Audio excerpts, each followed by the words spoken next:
Hello, my name is Marjaneh Rouhani, and I'm very much honored to be in your presence for a few moments. Today is 24th of April.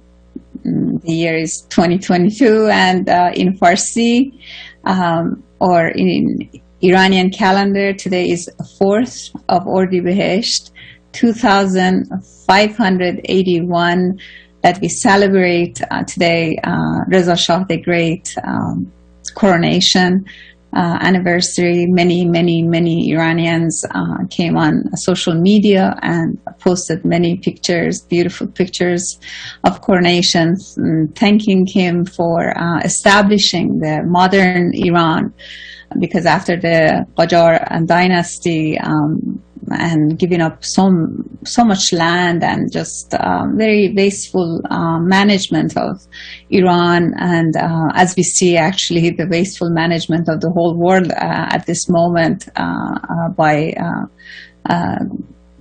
any leader you look up to at this point, or you look at, we see a very big difference and change of leadership on the global level.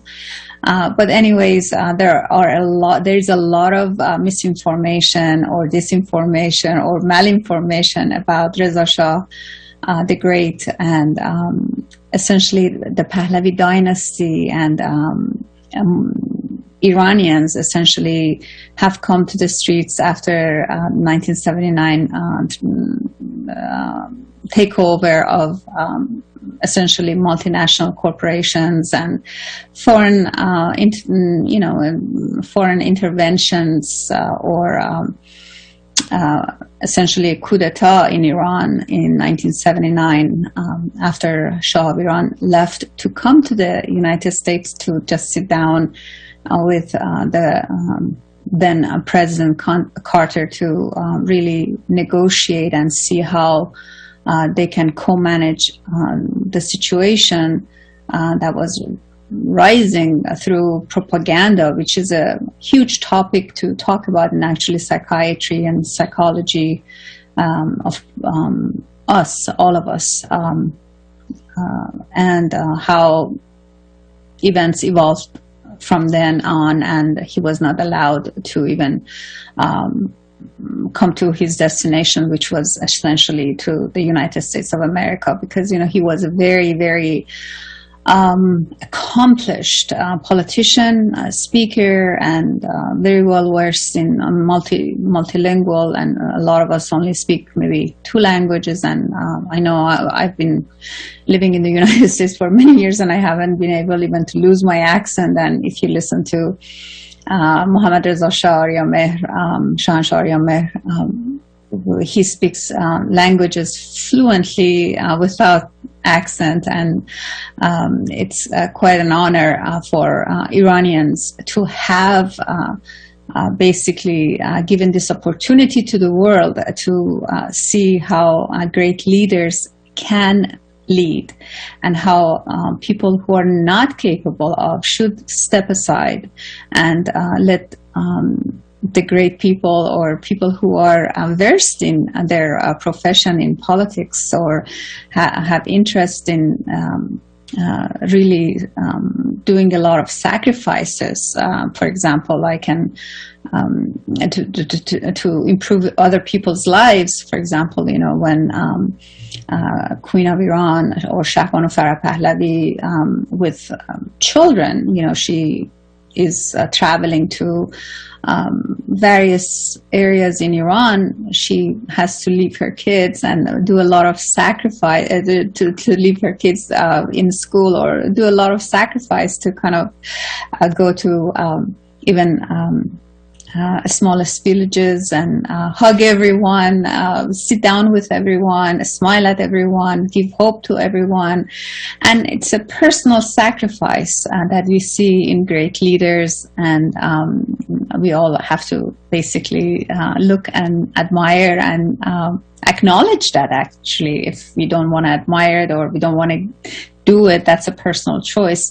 But for those who have done it through history, we can look back after so much propaganda, after so many documents have really been exposed, and just bringing the noise down, and just looking at facts. And that's where propaganda actually comes in, because propaganda does not have to be true for people to believe it. Propaganda, by its nature, is just repeated same information. And I think, it's the silence of people who don't express what they feel, how the truth is, or what the truth is, or how facts are for people to decide really for themselves. And that leaves this vacuum for false propaganda to grow and destroy our common sense, essentially. And that's why, for example, we witness a very strange situation where people are wearing masks, for example, for 27 months, and all of a sudden there's a court ruling from a judge, and then you hear cheers. The flight attendant takes time to announce it on the airplane, and the passengers cheer on and take off their masks, and they're happy about that. And then that's how propaganda works, basically, because then those people who were happy, they knew that basically the mask must not have been effective, and the virus doesn't know the judge's ruling, or what is space to jump, or all these strange things we have witnessed during the past 27 months. But it's been a very interesting journey for most of us. And this program that's basically designed to provoke questions, because questions are treatment for what we've forgotten, what we neglect. And when you ask question, then the mind starts exploring. Whereas if the facts are given, for example, quote unquote facts, and you don't question them, then you're not thinking.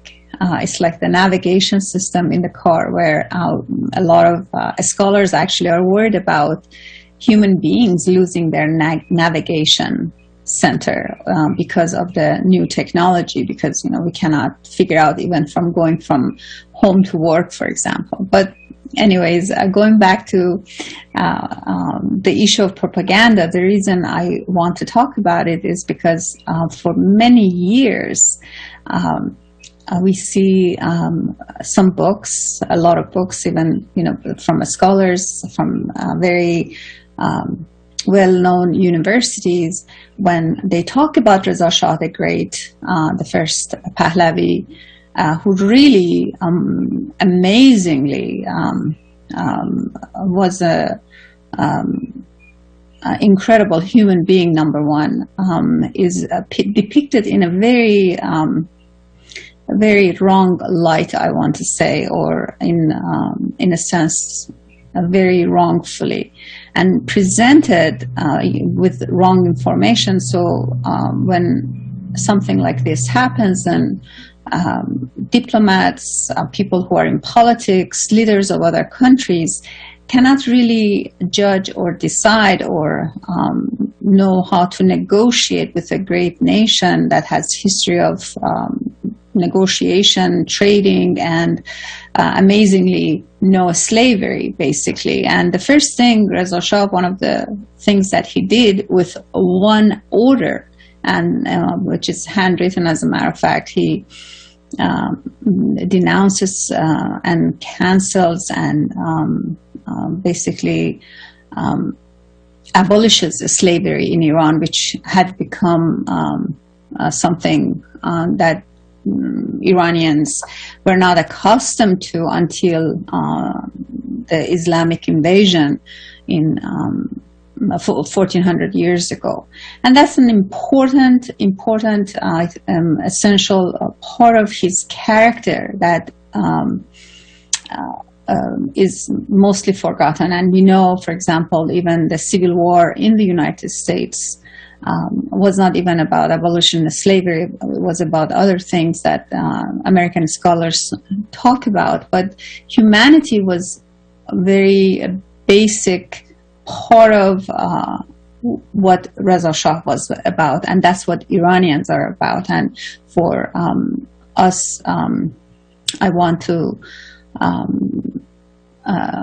emphasize that when you treat another human being, we believe that we want to be treated like we treat other people like we want to be treated. And that's a common saying, but we practice it in everyday life. And that's why we see a lot of, even through food shortages, even through a pandemic situation, even through all these ups and downs during the past 44 years, neighbors encouraged to tell on each other, tattle-tailing on each other, people who are approaching women, men about their clothing on the street. There's a lot of collaboration among people themselves, which they correlate and they come together, and they have pushed the negative and darkness of this evil takeover to the sides. And what we hear through propaganda from various outlets is this insistence on these marginalized people who have taken over Iran and abused the letter I, as a matter of fact, because I stands for Iran when we abbreviate, and also Islam starts with I. And a lot of the scholars, even knowingly or unknowingly, when we listen to them on radio, on various mainstream media, they interchange it, and when they interchange it, they want to introduce these occupying Islamic forces as Iranian, and they're not, because they follow the Sharia law. And in Iran, we really are not. We are probably internally we are the most secular people. Through even suppression, even through being forced to accepting a formal religion, we have neighbors who are maybe Jewish. We have neighbors who may be Baha'i. The tolerance level of Iranians through thousands of years has been so great that it can be a model for other nations, not to because not to brag about it, but it's something that is omitted from history when the historians talk about it, and you have to really dig up. And really, if you're Googling, which Google has become a very, a site of seems like a Spanish Inquisition, where things are being changed at the speed of light, so people don't have access. So, but even if you Google and you want to reach some information right now, you still can do that. But it's a really something that has to be number one on the list. It's listed on the bottom, and a lot of people have access to change information without any documentation or without any validation or permission to change that. And that kind of brings us to this important issue where we as human beings should be communicating directly. And that's how Iranians basically have been able to keep their culture, keep their national language, which is Farsi, and their tradition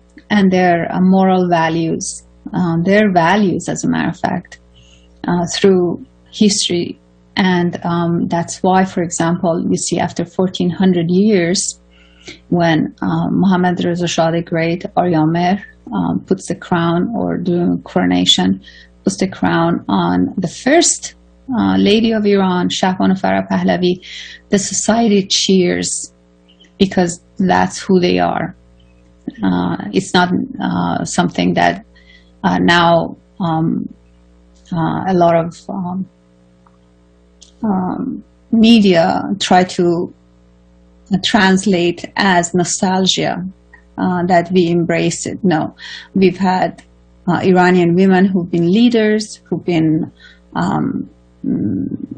in military, in trades, in various trades, as a matter of fact, throughout history. And when they were suppressed or taken as slaves after the Islamic invasion, they were able to basically transmit information to their offspring, to bring up what we call pahlavan, or chivalry, in their own children, from sons and daughters, to bring humanity to life again. Humanity thrives in freedom, in liberty, when we can freely sit down, read, gather knowledge, and innovate. And we see the innovation that has really transformed the world during the past 100 years or so. And we are interfacing a very difficult situation where Iranians are still fighting, have been professional warriors, as a matter of fact, throughout history. And during the past 43 years, have gained more knowledge, have gained more momentum.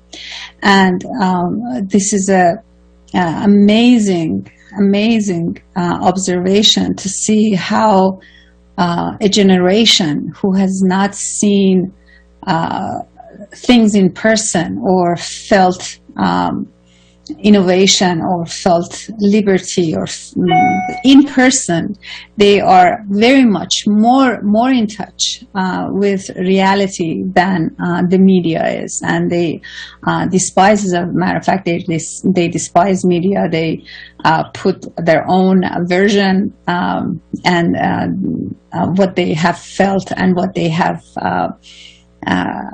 basically dug up from the earth, literally from the earth, where the powerful forces have been trying to dig and put and hide Iranian history. And history is very important, especially in light of when you see it on a personal level. And then somebody is an orphan, they're always searching for their genealogy, searching for their mother, searching for their father.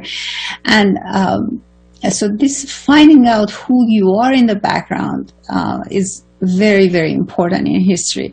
And when coronation of Reza Shah the Great happened on this special day, that I'm honored to be here to congratulate everyone, and not just Iranians, but humanity, because with one signature, he abolished slavery. And if there are stories that are transmitted, in terms of secularism, before this whole thing happened, or he started transforming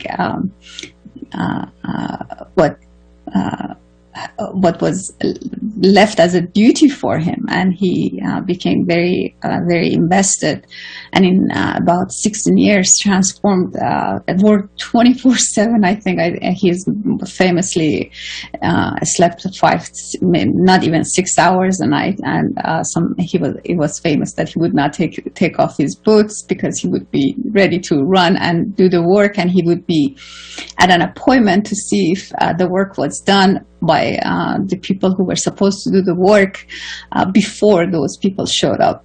And so it was an amazing experience for people who lived back then, and the value he brought for humanity. And before Reza Shah the Great, for example, as Zoroastrians were not able to participate in governmental life or in day-to-day engagement, and they had to self-learn among themselves. They were, segregated from the society. Same with the Jewish people, who were not even allowed to make a right-sized door, so their head had to bend down when they would enter their own home, and all kinds of strange things that were imposed onto different,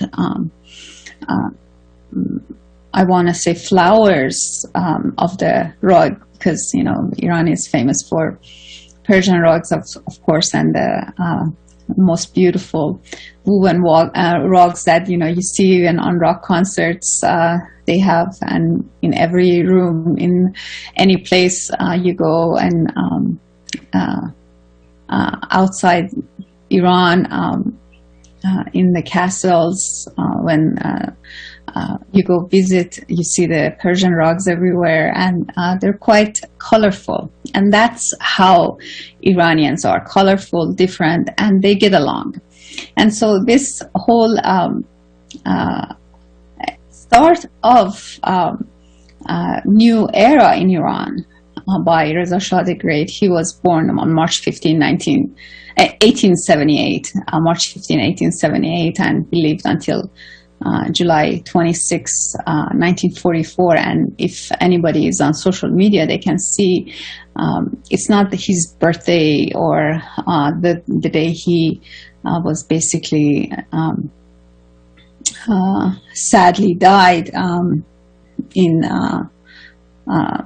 exile away from his beloved Iran, that people celebrate every day of the year, and he is noted to be one of the greatest leaders of the world, and his pictures get exchanged, and that's how we believe in history. Basically, you are remembered by your good deed, and how he's spoken of. You can see how a great leader can make a very big change in just a matter of short 16 years. But his reign was engaged and involved and basically sabotaged by a lot of propaganda through various forces. And so he was fighting the clerical, theocratic old beliefs that women cannot work or cannot participate in society, and essentially if there's an organized system away from the mullah system, then things would be called haram against Islam, and so people were looked down if they worked for the government. And basically he was able to change and start implementing a huge system where every successful system needs to have some bureaucracy. Too much bureaucracy may be too difficult and too burdensome, but enough bureaucracy to establish the new Iran. And one of the most important contributions that was very controversial and fundamental for people who were scattering or trying to propagate propaganda was changing name of Iran, changing name of Iran back to Iran, as a matter of fact, because everybody's notion of Iran is Persia. Persia is just basically one province of Iran. And if you look at Book of Kings or Shahnameh from Ferdowsi the Great, you see the name of Iran, and even before that, and even before that, and even before that, thousands of years. And so you see this effort in the 1800s or from 1700s with the where this with mixing of the names or creating confusion with the names, that we see it the same exact confusional state that the forces are trying to do actually in the West at this moment. But when you keep changing names or you create confusion in the brain of a human being, and so you cannot really know the facts, and that's again through propaganda or what we are entangled with at this moment. So with every bone in our body, we can really experience it in a different level. So this is something that I'm talking about from the 1800s, 1878, when Reza Shah the Great was born, and then basically until 1944 when he lived away from Iran, of course. But the impact of propaganda was so horrid that when Mohammad Reza Shah the Great, who was actually quite committed to bring Iran up, and it was famously said that he will not do coronation until Iran was economically stable, and he would be proud to coronate when Iranians were able to manage their livelihood. And he did that. He was able to accomplish that. But through, again, a lot of propaganda, and basically towards the end of his reign, we see a lot of blame games in the West televisions, and again, television is that they were telling their own vision through the people who were paid for or paid by through the corporations, or these people who own these devices or these establishments. And so it's very, very important for each one of us to assume the responsibility to transmit the truth, to lower the noise and open our eyes and see who is where and who is doing what. For example, today we had the election, or the election was happening in France, and there was this huge competition between Ms. Le Pen and, of course, the current president Macron, who was elected by 58%, and I think Ms. Le Pen lost at 41%. And we're seeing, the first, psychologically, we have to first see who was the first outlet that let out the news, for example. And you see the person, or you can identify automatically who is rooting for who, and what are the politics or the policies or the agenda that is we are facing with, or we have to basically be content or be against. And at this moment, we are all threatened by our own leaders that we're going to have lack of energy, basically food shortages, the school system that is basically giving information or able to do things to children without parental notification or parental note, or even this whole announcement by the EU about implementing digital passports, which basically connects everything together, and nobody will be able to control their own information, and everything will be centralized and monitored and surveilled by people that we don't know. They may be just robots who are basically centrally surveilling every human being. And that brings us to the brink of this whole election with that seems to be basically a big show rather than even or a big game rather than election. And do we really have election at this point, or we don't have we don't have elections anywhere in in the world, because there's no monitoring, there's no really feedback, and all you hear is from certain media that they're paid by certain individuals or corporations who are predicting certain outcomes, for example. And by the look of it, Macron stands for more control, basically fascism, which is a marriage of corporation and government, and the non-governmental organizations have been added to it. And it would be predictable with the powers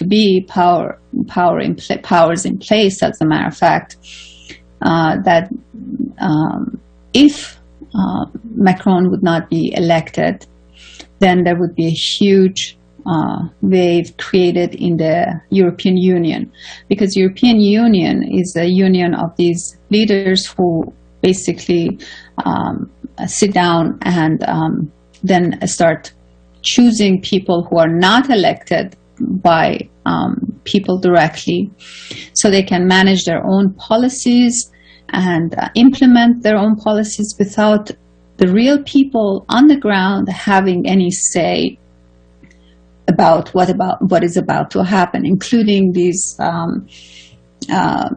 pandemic preparedness that is basically flowing in the background and floating in the background as we are all looking at Mr. Musk buying Twitter or not buying Twitter,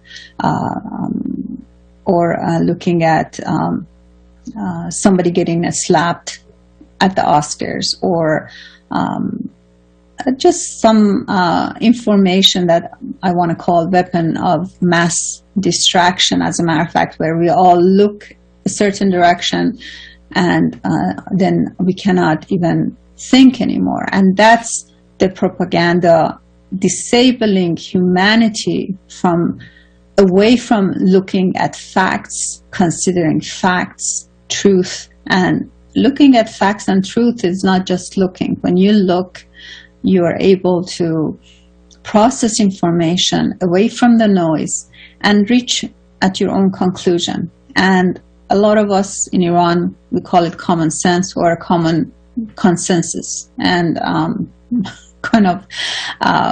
we know that if, for example, you are in a situation where you're going to be in danger, you still need to, basically, if you need to continue the same road or same path, you'd be more careful, for example. And then through propaganda, you're led on a path which is quite dangerous, or a cliff, and you're forced to close your eyes and step down the cliff and fall off the cliff, basically. And that's what's happening to humanity. And so there's a big discussion, and it should be a big argument, or if there are any people who are engaged in ethics or interested in human ethics, they should be raising more questions and bringing these questions to the forefront. But we don't see that. What we see is the truckers, who are amazingly more brave, courageous, at least who started in the region in Canada, and they basically exposed the hand of someone like Trudeau, who is an attractive man, well-spoken, and can, with a straight face, can say the sky is green, and everyone can say, no, the sky is blue, or it's nighttime, but he can just, with a straight face, say the sky is green. And the truckers who were able to raise the ethical issue about humanity, about their rights, about their virtues, exposed the hand of somebody like Trudeau, who openly says that he envies Chinese way of governance. And it's not the Chinese way of governance. Chinese are not CCP or the Communist Party. A lot of Chinese have been suppressed to basically forgo of their own right for quote unquote the greater good.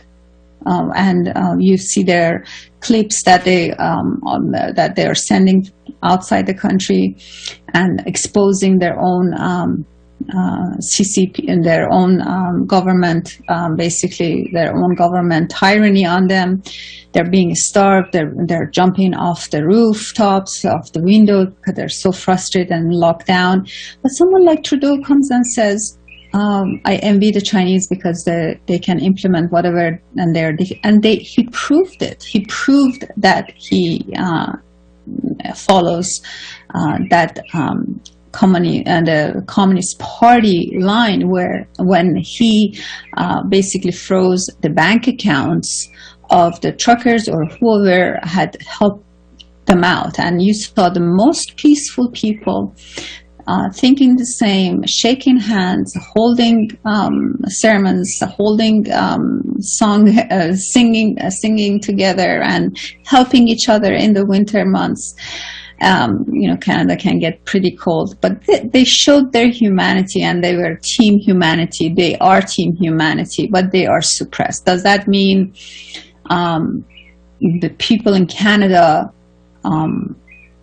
elected Mr. Trudeau again? I doubt that very much. But he ran an election, quote unquote, and he was elected with a big margin, supposedly. And this is despite the fact that many people are complaining, many people are getting sick and sicker, and the same with the Chinese government. And then we saw the same election happening. And I'm not sure why these people are insisting on. It's important for them to have the show or the front of showing that people are authorizing them, approving them. And so in response, because this program actually is about more solutions, is that, we have our own individual power, and we need to kind of really look inside and see what is truth and follow the facts, not the fact checker incorporated that is checking the facts for us. We don't need anybody checking facts for us. We can use our common sense, and we can do the research on our own.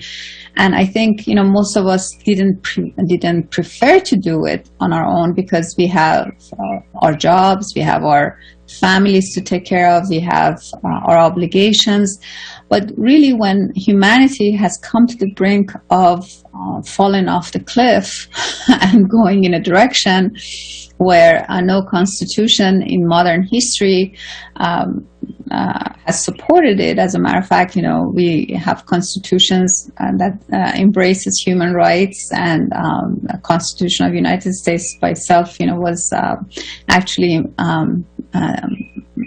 from the Cyruspedia, as President Thomas Jefferson wrote in his diaries. And that's again another star on for us Iranians who really take pride in humanity and being really carrying this destiny, that it makes our responsibility much higher to be more invested and more committed to bring humanity to the equation, rather than just these attitude about profit over people. And there are so many examples to think of at this point. But again, going back to Reza Shah the Great coronation, Reza Shah the Great, we believe, or many historians at this point also concur, that was a child of the constitutional movement of Iran. And everything he did was in the legal realm of what was agreed upon by the elected officials from Iranian community, the Iranian people who had really sacrificed a lot to accomplish the constitutional movement. And as a matter of fact, one of the people who participated in the Iranian constitutional movement, I know many of you know it already, was an American, and he did that against the will of the U.S. Ambassador, as a matter of fact, because he was told to stand down, and he said, no, I'm fighting for liberty and I'm going on. There was a picture actually on social media where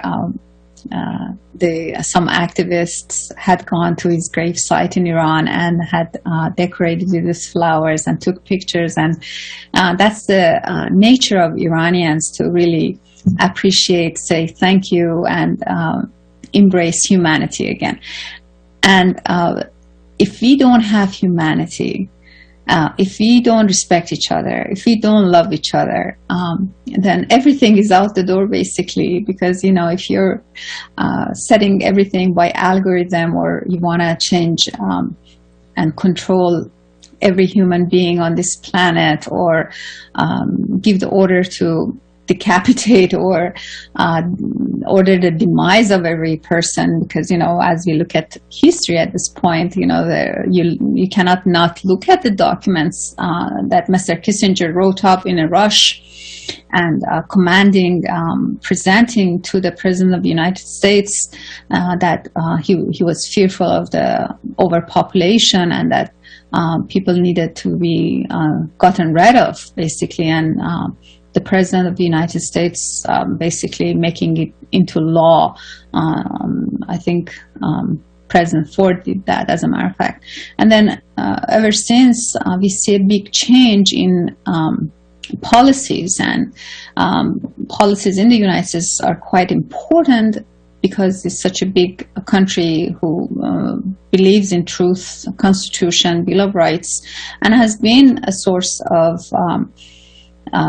reference for freedom fighters all over the world, to the point where the French sent the Statue of Liberty to New York City, where I think we still have 2-year-olds being masked, where the older people, older than 2, are just breathing oxygen. I mean, we are at the brink where even breathing oxygen has become a privilege, and where politicians are deciding based on some studies that are not there, and referring to some physicians that we don't see, or are supported by some corporations, and they're not independent, saying that the 2-year-olds need to be masked. There are so many studies showing the children growing need oxygen, or they're going to face mental retardation, autism, depression, anxiety, frustration, attention deficit disorder. I mean, you name it. I mean, lack of oxygen can cause many, many disorders. And if you are prone to some genetic issue showing up, lack of oxygen is going to provoke it. And we cannot talk about health without talking about and asking questions. Who's doing this, that we have to wait for a judge to really order something that is common sense?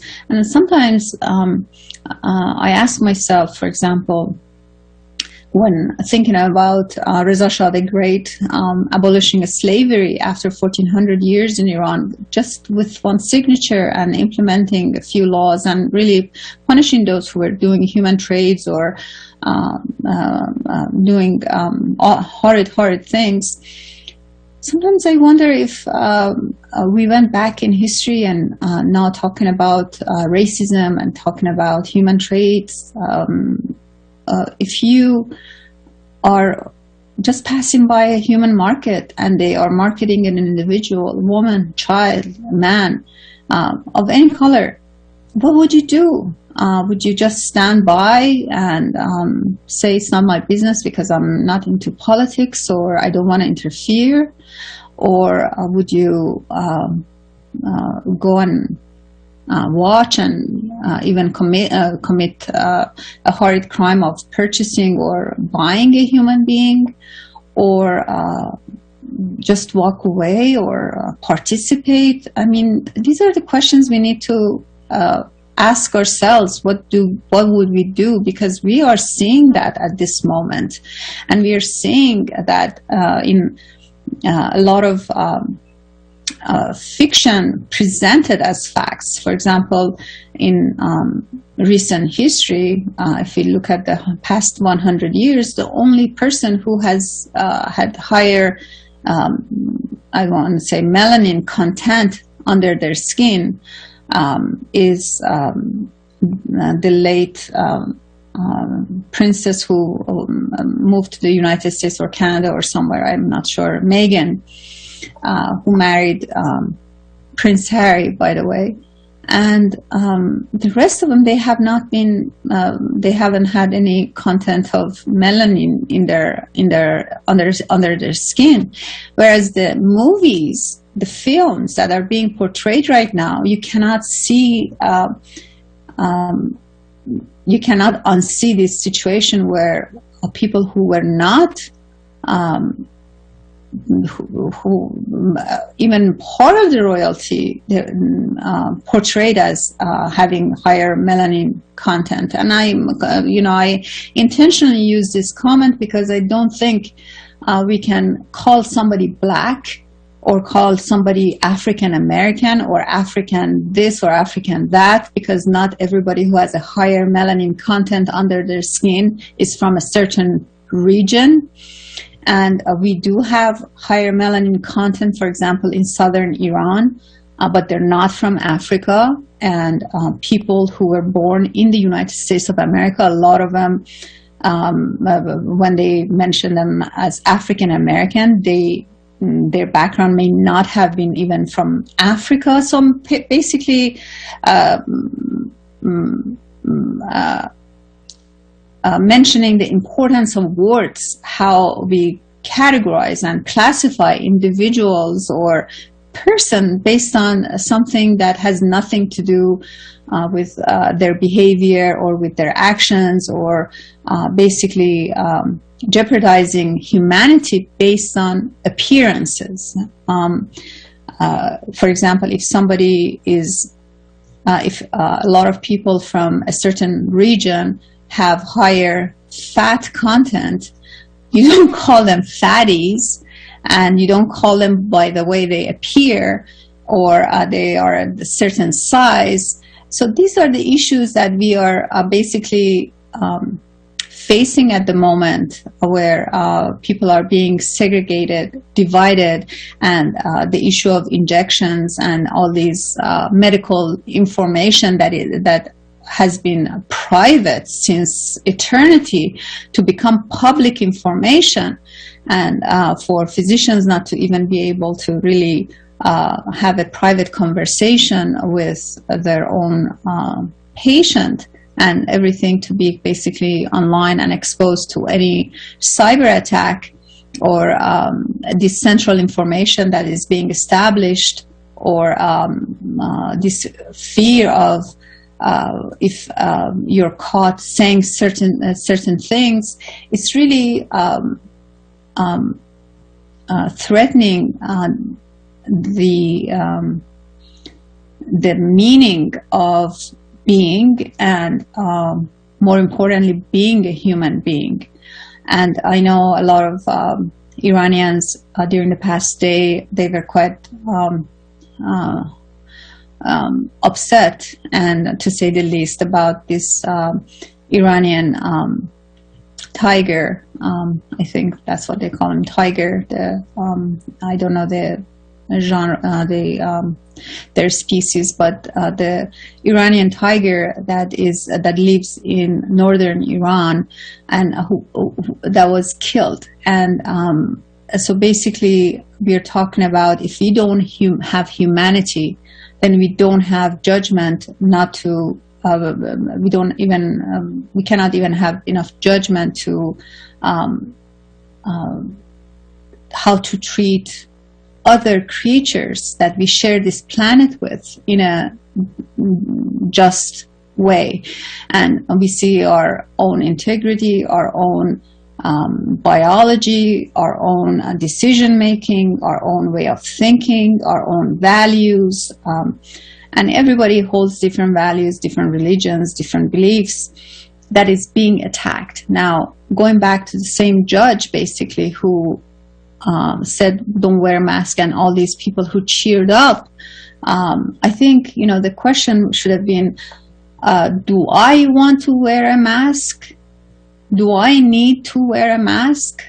Do I need to comply with something that doesn't make sense to me? And then if it makes sense to you or sense to me, then go ahead and do it. It should not be depending upon a judge. We don't have to really basically in the issue of slavery again, that really occupies my mind is that do I want to sell a human being? Do I need to be keeping a human hostage? I mean, these are criminal activities. We don't have to have a judge to say stop slavery or stop human trafficking. And this is a no-brainer. This is a common sense that, when a family has a child, then they are taking care of their children, they are taking care of their child, and they love their child, they're protecting their youth. If they're being attacked by some outer criminal or predator, then it's a no-brainer that that's against the law, a common law. Now, a lot of countries have common law, a bunch of countries have constitution. Now, Iranians are lucky in the sense that we have our ancestors who really sacrificed a lot to establish this constitution, and with that, maintain the integrity of Iran lawfully by our social contracts, and not to kind of leave everything hanging in and to kind of in limbo. And the limbo situation would be like Mr. Obama's promise of change. And he got elected, surely, but he also started 7 wars. Nobody asked this question, what the change was, where are we going, what are we going to change? And we saw the change that happened. We had so many wars that were started, and of course a nation that elects an individual who's half Kenyan, half Muslim, is not a racist nation. And to kind of really imply that Americans are racist now is just really should cause quite a big question in everybody's mind, that we really like each other, we judge each other on each other's behavior rather than the way we behave, or rather than the way we look, or with a smile, with loving each other, and with a lot of tolerance, sometimes we are able to accomplish peace and just fight against these forces that are trying to set us up for failure and war. And war is not peace. To basically, with the notion about that 1984 dystopic novel that Mr. Orwell wrote to create thought disparity and double thinking, or basically misplacing the names or the words, or translating words in a different way. War is not peace. War is bloody, horrid tragedy, catastrophe for every individual on this planet. I thank you very much for being with me for Sunday, and on Tuesday I will have the Constitutional Movement program with Dr. Saeed Hamzavi at 3 p.m. New York Standard Time. Thank you so much.